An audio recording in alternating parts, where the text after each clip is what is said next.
त्रिवेणी के संगम पर आस्था का महाकुंभ। और इस पावन अवसर पर अनंत श्री विभूषित जगत गुरु निम्बकाचार्य श्री मुकुंद देवाचार्य पीठाधीश्वर श्री राधे श्याम शरण देवाचार्य जी महाराज के पावन सानिध्य में श्रीमद् भागवत सप्ताह कथा ज्ञान यज्ञ का होगा भव्यातिभव्य आयोजन। इस दौरान प्रतिदिन होगा प्रवचन, अखंड युगलनाम महामंत्र संकीर्तन, साधु संत सेवा, अन्न क्षेत्र भंडारा। दिनांक 10 जनवरी से 12 फरवरी 2025 तक कुंभ स्थल मुक्ति मार्ग प्रयागराज। साथ ही यदि आप इस दौरान कल्पवास कर साधु संतों के लिए भंडारा सेवा आदि कर पुण्य लाभ अर्जित करना चाहते हैं तो शीघ्र ही संपर्क करें। नोट: आने वाले भक्त 1 महीना पूर्व रजिस्ट्रेशन अवश्य कराएं ताकि आपके रहने हेतु समुचित व्यवस्था की जा सके। अधिक जानकारी के लिए संपर्क करें।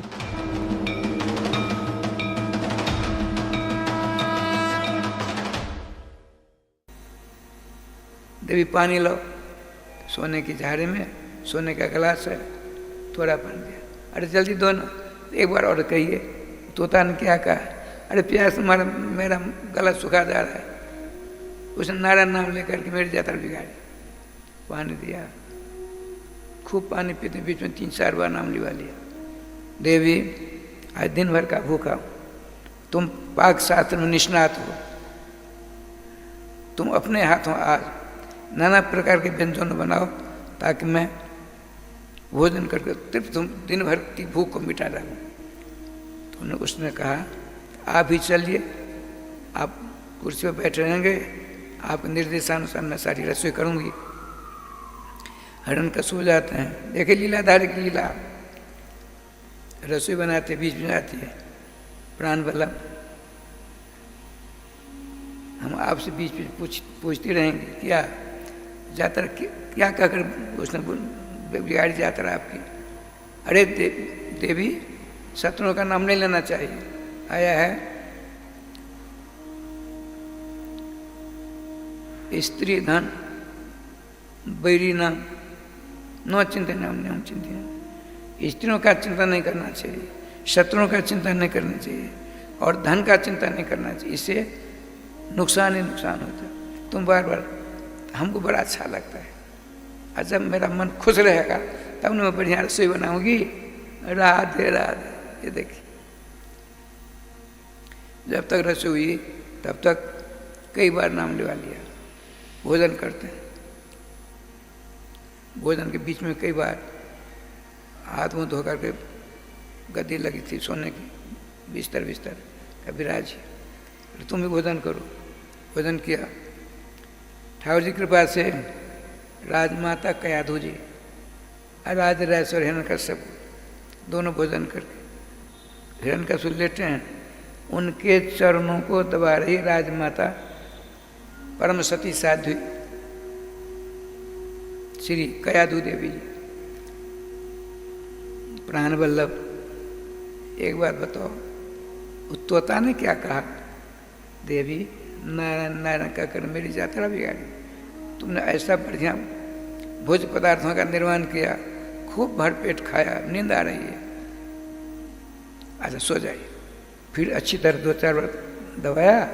कहा प्राण वल्लभ, तोता ने क्या कहा? गुस्सा हो गई, बैठ गया। कहा उसने नारायण नारायण नारायण नारायण नारायण नारायण 50 बार ले लिया। अब दोबारा नहीं बोलना। 108 बार उनके मुख से निकल गए। ठीक है, बताते हैं। एक तो ये बात हुई, दूसरी बात सुनिए। श्रीमान देवगुरु बृहस्पति जी इसके भयंकर उत्पात से सबके सब देवता सब तरस थे। अपने गुरु जी से कहा कि भगवान कोई उपाय बताओ ताकि इसकी शक्ति छीन। अच्छा ठीक है, हम समय देकर का स्वयं जाएंगे। श्रीमान भगवान दैत्य गुरु शुक्राचार्य जी आश्रम बैठे और एक रूप धारण करके भगवान वशिष्ठ पहुँच जाते, भगवान बृहस्पति पहुँचते हैं। देवताओं गुरु जी देख करके बड़ा स्वागत सत्कार किया, दोनों विराजमान है। कहा देवगुरु बृहस्पति जी, मेरे आश्रम में आपका पदार्पण आश्चर्य लग रहा है। भगवान आप तो सब कुछ जानते हो, आपके शिष्य के सामने मुझ गुरु बृहस्पति समेत सारी देवता कमज़ोर हो गए। हम आपसे निवेदन करने आए, क्या तो मेरे शिष्यों की भी थोड़ी ताकत बढ़े, ऐसा करो। आप आए हो तो ठीक, हम करेंगे, जाइए, अब दोबारा नहीं आना। श्रीमान भगवान बृहस्पति चले गए। अब देखिए क्या लीला होती है। शुक्राचार्य ने सोचा, सालग्राम भगवान से प्रार्थना कर। श्री कृष्ण के गंड प्रदेश एक दिन बात आई थी, सालग्राम भगवान बने, गंड की नदी बनी, गंड की नदी के बालक हुए गंड की नंदन बंदे सालग्राम हुआ। तो श्रीमान शुक्राचार्य जी महाराज ये कमंडल लिया, सालग्राम लेकर पहुँचते गए। पहाड़ों के जंगल में थोड़ी सी जगह थी, वहाँ पहुँचे। चारों ओर देखते हैं और देखिए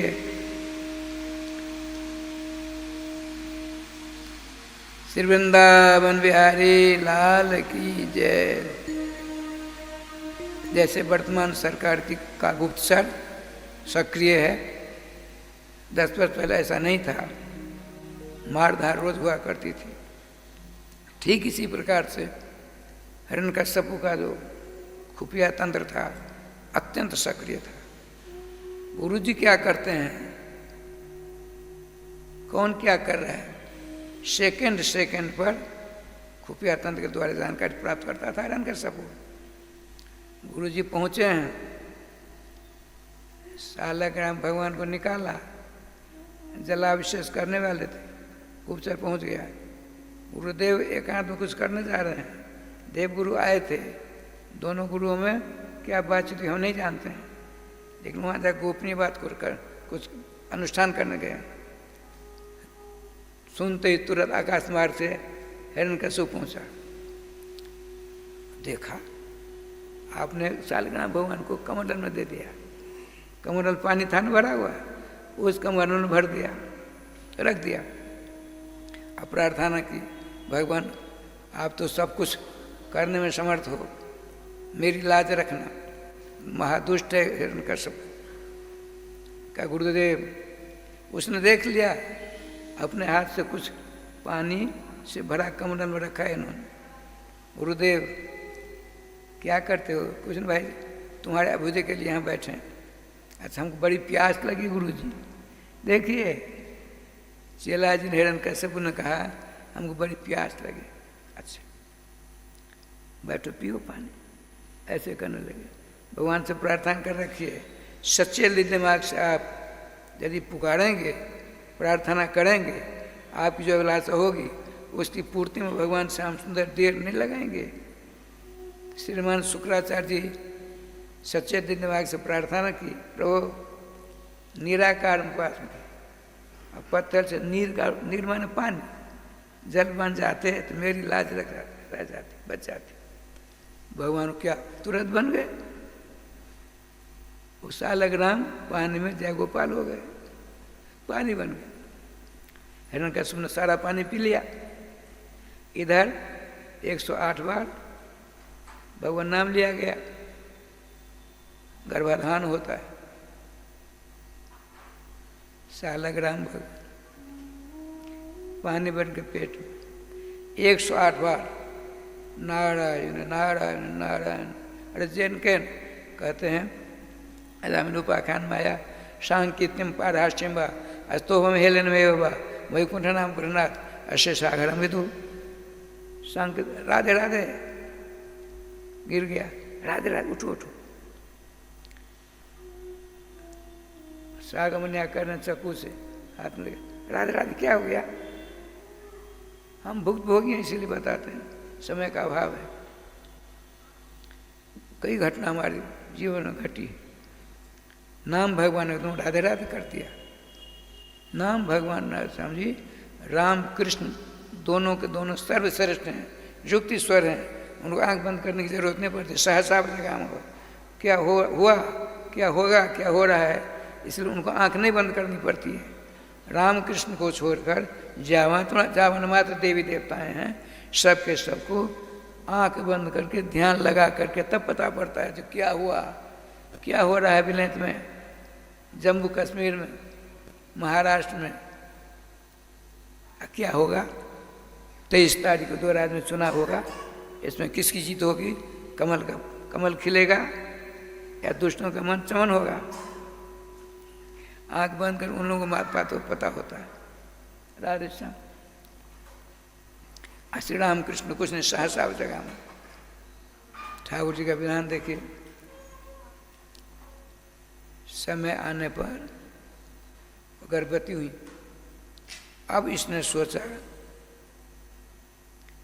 आज किसी से नहीं पूछकर चाहता हूं तपस्या करने के लिए। गर्भाधान, चौथी संतान राजराजेश्वरी कयाधु देवी के घर में आ गई है। आप जाते बिना किसी से पूछे जंगल में तपस्या करने के लिए। राधे श्याम जी, इसने ऐसी तपस्या की, हिरण्यकश्यप से पहले किसी ने ऐसी तपस्या नहीं की थी, उसके बाद भी किसी ने नहीं किया, न करेगा। बताते हैं कैसी की। उर्त बाहु नवो दृष्टि पादांगुष्ठम अवस्थित। बाएं पाम की अंगूठा के सारे खड़ा है, 4 उंगलियां ऊपर, एड़ी ऊपर, बाएं पाम के अंगूठा के सारे खड़ा, दायां पाम जंघा के ऊपर, हाथों को ऊपर कर लिया, आकाश को देखता है, पल के नीचे नहीं गिरती है। बात समझ में आई। हिरण्यकश्यप ने कैसी तपस्या की, ब्रह्मा जी कहेंगे अभी अभी। अपने दोनों हाथों ऊपर करके, सर ऊपर कर, निर्निमेष दृष्टि से ऊपर आँख खोल करके आकाश को देख रहा है, एक पांव के अंगूठा पर खड़ा है। ब्रह्मणे नमः, ब्रह्मणे नमः व्रत लगाता है। 100 वर्ष बीते, 100 वर्ष। इसके शरीर में इतनी कांति, इतना तेज तपस तेज निकला। हिरण्यकश्यप की तपस्या की जो ज्वाला तेज, वह स्वर्ग लोक को स्थापित करने लगा। सारे देवता भग कर ब्रह्मा जी पास गए। भगवान, एक असुरराज है, ऐसी भयंकर तपस्या कर रहा है, स्वयं ब्रह्मा बनने के लिए तैयार है, आप जाकर रक्षा करें, हमारी रक्षा करें। उसकी तपस्या की ज्वाला स्वर्ग को संतप्त करने जा रही है। आपने चिंता मत करो। हंस वाहन पर चढ़ कर ब्रह्मा जी आते हैं। अरे तो प्रकार ज्वाला ही ज्वाला दिखती है। आपने अपने कमंडल से जल निकाला, भगवान नाम के द्वारा अभिमंत्रित करके ज्वाला पर दिया, ज्वाला शांत हो गई। ऐसा उसका स्वरूप हो गया मानो आज ही अपने घर से आया है तपस्या करने के लिए। भगवान ब्रह्मा ने कहा, ले तेरा तुम्हारी तपस्या से हम खुश हैं, जो चाहिए वरदान मांगो। सबको पता है क्या मांगा उसने वरदान। राधे श्याम जी सब कुछ कह दिया। अंत में कहा, ये देवता लोग संस्कृत भाषा के बड़े मर्मज्ञ होते हैं। एक धातु के 90 प्रकार के अर्थ होते हैं। धातु नाम अनेकार्थत्वात्, जैसे गम धातु है, पठ धातु है, पट धातु है, अट धातु है, इनके 90 रूप बनते हैं। तो ऐसा करूं ताकि इनको बांध लूं। कहते भगवान, भूते व्यस त्वद विशिष्ट मृत्यु में न भवे तुला। आपकी सृष्टि से, ब्रह्मा जी से कहते हैं हिरण्यकश्यप, मेरी तपस्या से आप खुश हो तो आपकी सृष्टि से मेरी मौत न हो। रात दिन देवता सबों को तो नहीं बनाया है, आपकी सृष्टि से मेरी मौत न हो। इतना ही नहीं, लोका नाम लोकपाला नाम महिमानम यथात्मना। जैसे आपकी महिमा, आपकी सत्ता, आपका प्रभाव समस्त लोकांतरों के ऊपर पड़ता है, उसी प्रकार अब मेरा पड़े, आपका नहीं। राधे राधे। आपका प्रभाव नहीं, अब मेरा प्रभाव होना चाहिए। भगवान ब्रह्मा जी ने कहा, ताते में दुर्लभ बड़ा, तुमने तपस्या ही ऐसी कर ली है, हमको सारे तुम्हारे वरदान देने पड़ रहे हैं। तथास्तु कह दिया। ब्रह्मा जी गए। अब इसने सोचा घर जाने से पहले जिस दुष्ट बहरूपिया विष्णु ने मेरे भाई को मारा उसको समाप्त करो पहले। देखिए अकेला चला क्षीर सागर, वो क्या लीला हुई। भगवान उसके डर कर भगे। बताते हैं भगवान ने सोचा जहाँ मैं जाता हूँ मेरा पीछा नहीं छोड़ता, जतो जतो हम तत्रासौ मृत्यु प्राण भरता में। जैसे मृत्यु से भयभीत हो डर करके मरण धर्म हम और आप किसी देश विदेश में जाकर छिप जाएं तो मृत्यु छोड़ेगी? मृत्यु नहीं छोड़ सकती। भगवान विष्णु सोचते हैं इससे दूर भगता भगता में चक्कर काट लिया, जहाँ जहाँ मैं जाता है पहुँच जाता है। अब मैं वहाँ चला जाऊँ जहाँ इसकी पहुँच ना हो। भगवान ने क्या किया, हिरण्यकश्यप के हृदय में जाकर बैठ गए। इसने समस्त लोग ढूंढा, विष्णु नहीं मिले। आकर के अपनी राजधानी में घोषणा कर दी, भ्रातृहा में गतो नूनम जतो ना वर्तते पुमान। मेरे छोटे भाई परम वीर बलवान हिरण्याक्ष को छिपकर छल से बड़ा कर उदाहरण करके विष्णु ने मारा। अब मेरे डर के मारे वहां चला गया, अर्थात विष्णु मर गया। जैसे मैं मर जाऊंगा दोबारा आऊंगा नहीं आऊंगा, आज मरा कल मैं आ जाऊंगा, लौट संभव है नहीं है। मृत्यु प्राण वृता में वह भ्रात्या मैं गतो।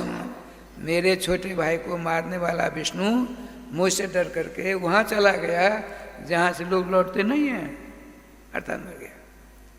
लेकिन एक ब्रह्मांड में 3 देवता होना जरूरी है, ब्रह्मा विष्णु शंकर। ब्रह्मा हमारे इष्ट हैं, उन्होंने वरदान ही दिया है। और शंकर हुआ को तो हम पूजा ही करते हैं। बिना विष्णु काम नहीं चलेगा, तो क्या करूं, मैं विष्णु बन गई तुम बन जाऊं। जो राजा साहब ऐसा कर दिया, हिरण्यकश्यप विष्णु हो गया, तीसरा विष्णु, नया विष्णु। यहाँ तक बात हुई। अब देखिए बीच में क्या लीला हुई।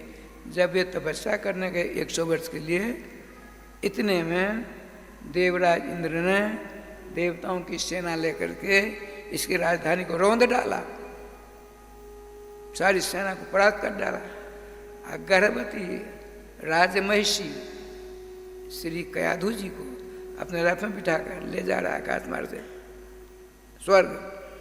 भगवान नारद जी, अरे राम राम क्या करते हो देवराज, दूसरे की पत्नी का स्पर्श नहीं करना चाहिए। भगवान आप तो अंतर्जामी हो, इसके पेट में मेरे प्रबल शत्रु हिरण्यकश्यप का वीर्य है, उससे ज़्यादा बलवान होगा, नदन क्या कर डालेगा। इनको नहीं मारूंगा, इनके पेट से बच्चा निकलेगा उसको समाप्त कर डालूंगा। भगवान नारद जी ने कहा, देवराज तुम बिल्कुल नहीं जानते हो, माता जी के पेट में जो पदार्थ है, जो संतान है, जो बेटा है, उसके बाल को टेढ़ा करने की शक्ति काल में भी नहीं है, मृत्यु में भी नहीं है। ये भगवान सर्वेश्वर श्याम सुंदर के अनन्य भक्त है। सुनते ही कंपित हो गए, रथ से श्रद्धा के साथ उतारा। कहा मैं कहाँ ले जाऊँ, तुम छोड़ दो, तुम चले जाओ, मैं इनको अपनी कुटिया ले जाता हूँ। देखिए देवर्षि नारद जी, नारद बाबा को साफ लगाया। एक बात सुना देता। एक बुढ़िया वृद्धा बताया ना, तो बूढ़ा जैसे मेरी अवस्था वृद्धा है, मैं कुछ नहीं कर सकता। 1 घंटा मैं 9 किलोमीटर चलता था, अब कितनी बार दो जगह बैठ कर आता हूँ, सब देखते हो ना। वृद्धावस्था औरत है, जनानी है, वो कुमारी है, अभी तक कुमारी है। उसने चक्कर कटा समझ लोग अंदर छान डाला। किसी ने वृद्धावस्था के साथ विवाह करना नहीं चाहा। अब सोचा क्या किया जाए, नारद जी आ रहे थे, हर दिन गाते बिना बजे नारद जी आ रहे थे आकाश मार्ग से। अब वृद्धावस्था भी आ रही थी। अब ये बाबा कुंवारा है, नारद जी से विवाह कर लूँ बड़ा अच्छा होगा।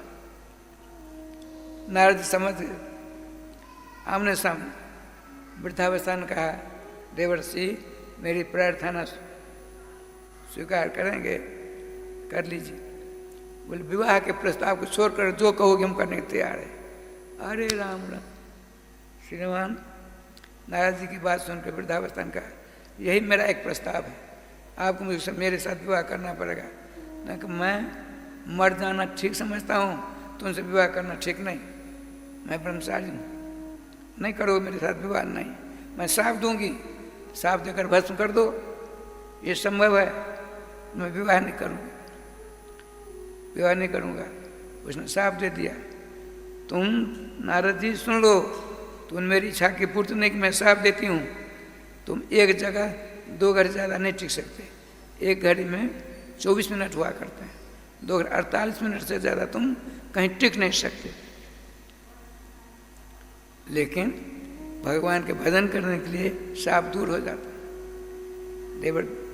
भारतवर्ष में कहीं देवर्षि नारद जी का स्थान नहीं है, कुटिया नहीं, आश्रम नहीं, कुंड नहीं। लेकिन आप जब 84 वर्ष की गिरिराज की परिक्रमा करेंगे सप्तकोशी, तो वहाँ बगल में ही कुसुम सरोवर के बगल में नारद कुटी है, नारद कुंड है, नारद जी का आश्रम है। बड़े आनंद से वहाँ ले आए। राजमाता कयाधु जी हिरण्यकशिपु पत्नी को ले आए। आशीर्वाद दिया, देवी जब तुम्हारी इच्छा होगी तब तुम अपने उदराकाश से बालक को जन्म दे सकती हो, तुमको तनी भी कष्ट नहीं होगा। अब बैठो आनंद के साथ। राम जी गर्भस्थ बालक को निर्देश करते हुए समस्त शास्त्रों का, समस्त वेदों का राजसा, समस्त वेदों का, समस्त शास्त्रों का, समस्त पुराणों का, समस्त संस्कृत वाङ्मय ग्रंथों का सब कुछ सुना दिया। भीतर बैठकर प्रहलाद जी सुनते रहे, चकाचक राधे राधे करते रहे। जब आए हैं वरदान प्राप्त कर घर, अरे राजधानी जयगोपाल पता पड़ा। चले देवराज को मारने के बीच में नारद मिल गए। पता लगा नारद मेरी पत्नी का संरक्षण करते हैं। नमस्कार किया, राजन आपकी पत्नी सुरक्षित है, अब आइए चलिए हमारे साथ। ले जाते हैं। तब तक राय श्याम जी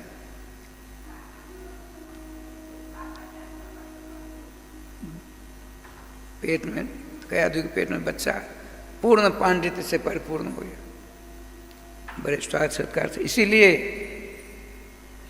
नारद जी जो कहते थे उसको मानना पड़ता था, क्योंकि 100 वर्षों तक मेरी गर्भवती पत्नी की इन्होंने रक्षा की। नारद बाबा की बात मानता था। नारद बाबा वैसे वैसे कह ही नहीं सकते थे, तो लीलाधारी की लीला जानते थे। राजधानी ले आए। समय आने पर चौथा बालक राजरानी माता कयाधु के गर्भाकार से प्रकट होता है। उसका नाम रखा, यह नाम रखा प्रहलाद। प्रहलाद का अर्थ होता है प्रकट से नहला देते आनंद देते सर्वान, असो प्रहलाद, जो अपने दिव्य चरित्र से, रहन सहन से, चाल ढाल से, स्वभाव से, बोली भाषा से सबों को आनंद प्रदान करे, उसका नाम प्रहलाद।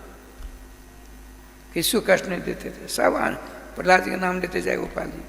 देवता लोग भी इनके गुणानुवाद करते थे। ठाकुर जी की कृपा दे क्या लीला हुई। थोड़े बड़े हुए तो आपने गुरु जी शुक्राचार्य के तपस्या करने के लिए, शुक्राचार्य 2 बालक हैं, एक संड और एक अमर, दोनों को बुलाया। आचार्य जो हमारे महल के बगल में ही पाठशाला खोलो, सारे सभी दैत्यों के बच्चे पढ़ेंगे। ये जो हमारा छोटा बच्चा है इसको अच्छी तरह पढ़ाना।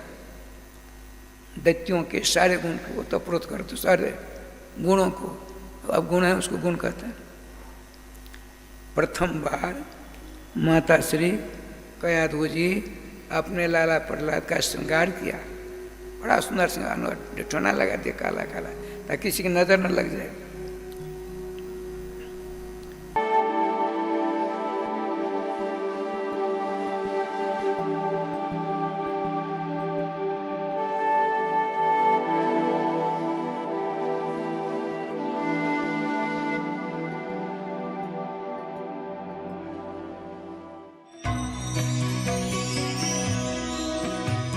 परम पावन श्री वृंदावन धाम की भूमि पर परम पूज्य सदगुरुदेव भगवान द्वाराचार्य जगत गुरु निम्बारकाचार्य श्री मुकुंद देवाचार्य पीठाधीश्वर श्री राधेश्याम शरण देवाचार्य जी महाराज के मार्गदर्शन में विश्व प्रसिद्ध भगवान श्री कृष्ण की नगरी श्री धाम वृंदावन परिक्रमा मार्ग मिथिला कुंज आश्रम में निरंतर 24 घंटे अखंड श्री युगल नाम महामंत्र संकीर्तन 30 वर्षों से चल रहा है और अखंड अहर्निश 24 घंटे सदा श्री धाम वृंदावन में मिथिला कुंज में चलता रहेगा।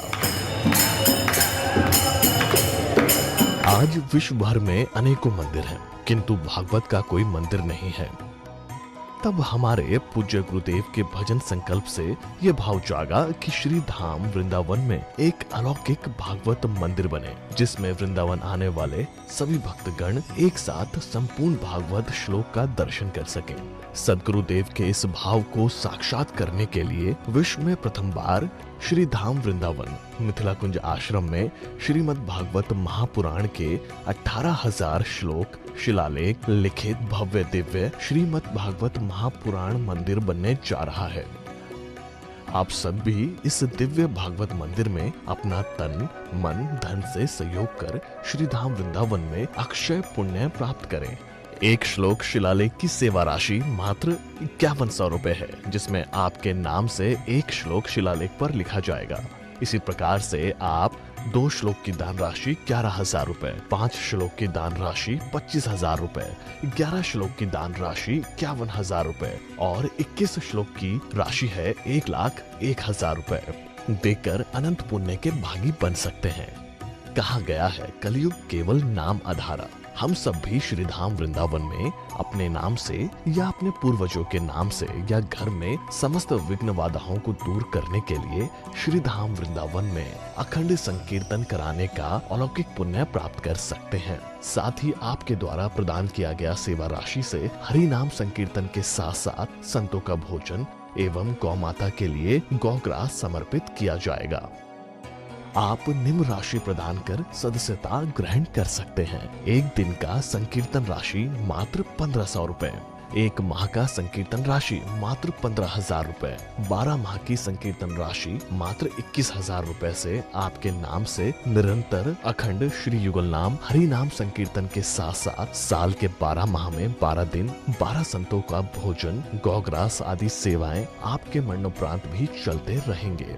अतः आप एक छोटा सा संकल्प लेकर हमसे जुड़ सकते हैं और श्री धाम वृंदावन मिथिला कुंज आश्रम में आप आजीवन सदस्य रहेंगे। आप वृंदावन में जब भी आएंगे तो आपके रहने की निःशुल्क व्यवस्था रहेगी।